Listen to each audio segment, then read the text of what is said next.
Баршаңызға сәлем достар. Бүгін өте дәмді таңғы ас шакшука дайындаймыз.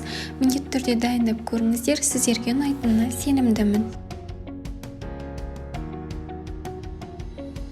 Бізге қажетті ингредиенттер: пияз, сарымсақ, тәтті бұрыш, қызанақ, жұмыртқа және дәміне қарай тұз, бұрыш. Барлық ингредиенттерді видеодағыдай сақтап тураймыз.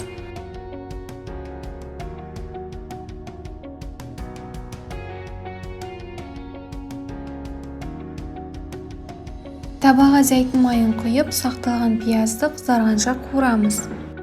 Үстінен тәтті бұрыш салып, бұрыш жұмсақ болғанша қуырып аламыз. Үстінен туралған қызанақ, сарымсақ салып, барлығын араластырамыз.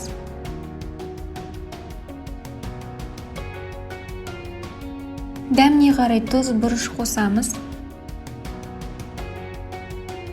Видеодағыдай жұмыртқа салу үшін орын дайындап, жұмыртқаларды бір-бірлеп саламыз.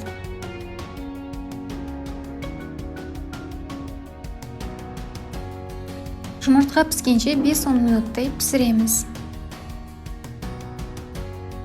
Укропты сақтап тураймыз және бетіне себеміз.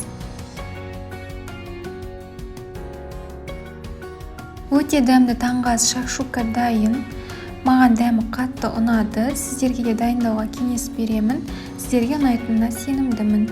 Видео ұнаса лайк басып, пікір қалдырып, каналыма тіркелуді ұмытпаңыздар.